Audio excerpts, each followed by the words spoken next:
Située à Ngondje au nord de Libreville, la maison d'Alice, créée par la Fondation Sylvia Bongo Ondimba pour la famille, est conçue pour héberger gratuitement les malades venus des zones reculées de la capitale ou du pays. La maison d'Alice offre un accompagnement social et psychologique afin d'aider le patient à supporter le traitement et ses effets secondaires, mais également à comprendre la maladie pour améliorer ses chances de guérison. Ça a bouleversé un certain nombre de personnes, principalement mes parents, mes enfants, mon mari. Tout le monde était vraiment embêté. Nous, en Afrique, on sait que lorsqu'on parle d'un cancer, tout de suite, on voit la mort. Et du coup, les uns me regardaient, ils se demandaient, ils se disaient, on n'a jamais vu quelqu'un qui guérit du cancer et tout. Je leur ai dit non, ça peut se guérir.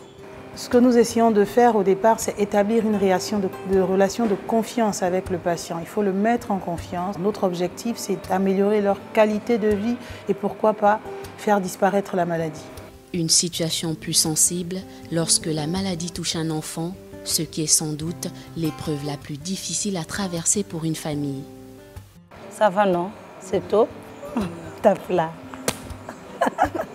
L'enfant souffre de tumeur de rein. Pour un petit enfant comme ça, là, j'ai un pauvre innocent comme ça, comment il peut avoir ce temps de maladie? Je refusais. Avec le temps, les médecins ont fait leur boulot. Ils ont vraiment fait leur boulot concernant la situation de l'enfant. Ça va, j'ai accepté la maladie. Mon rôle ici consiste à encadrer les enfants sur le plan pédagogique en menant avec eux des activités ludiques et socio-éducatives. Avec nos jeunes patients qui souffrent du cancer, nous menons avec eux les activités du même programme que l'éducation nationale, le programme suivi partout ailleurs dans toute l'étendue du territoire gabonais. L'objectif est qu'au sortir d'ici, nos jeunes patients puissent continuer leurs études sans être déphasés. Lorsqu'une femme est atteinte du cancer, son image en est souvent affectée. Elle doit essayer de s'adapter aux répercussions physiques de la maladie sur son corps qui changent au fil des séances de chimiothérapie. La maison d'Alice a permis à ses patientes de porter un autre regard sur elles-mêmes et sur leur féminité en leur proposant une séance de relooking par le maquillage.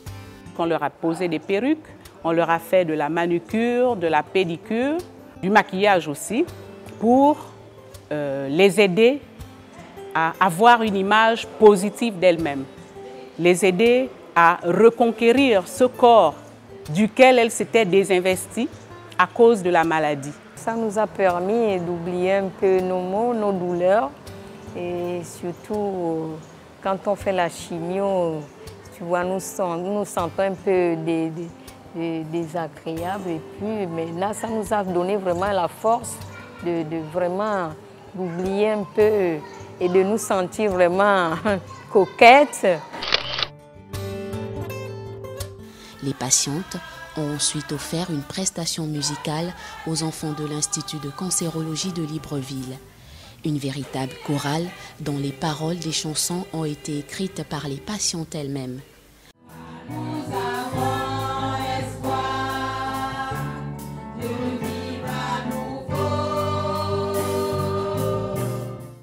En pleine fête de fin d'année, la journée ne pouvait se terminer sans la présence du Père Noël et d'une remise de cadeaux permettant d'égayer pour quelques instants le quotidien des jeunes malades.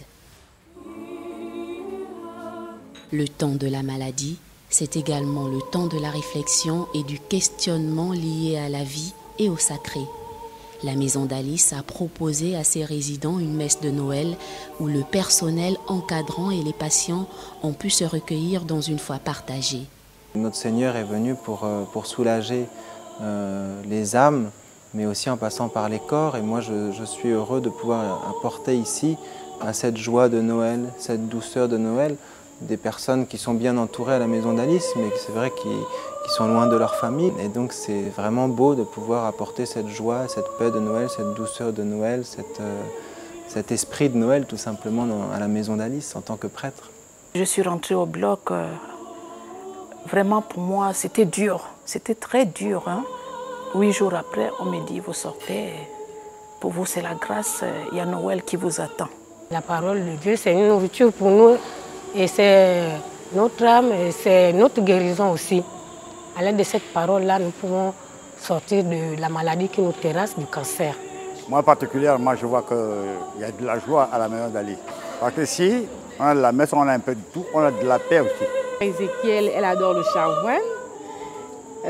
Elle a été la première baptisée de la maison d'Alice. Donc pour elle, c'est un plaisir de passer Noël à la maison d'Alice. Pour les malades, l'accompagnement spirituel offert par la maison d'Alice apporte un apaisement et permet de redonner confiance, sérénité et espérance.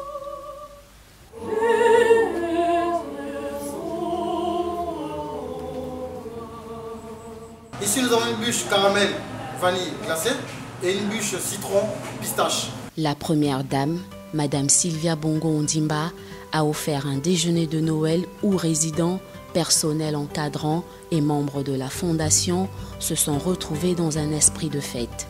On a concocté avec tous les soins possibles des plats gastronomiques pour faire plaisir aux patients. Les patients ici à la maison d'Alice sont aussi dans la fête, comme tous ceux qui sont dans Libreville. Sourire, on en a vraiment besoin. Et je pense que là, ils sont très heureux parce qu'on a tout mis en œuvre pour les faire plaisir.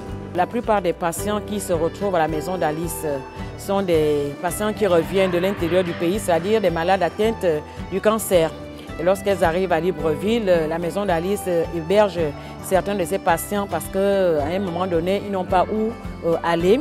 Et lorsque nous nous retrouvons dans ce lieu, nous formons une famille. À la maison d'Alice, la priorité est donnée à l'esprit de famille afin que les patients y trouvent une force supplémentaire et montrent à tous que la vie continue malgré la maladie.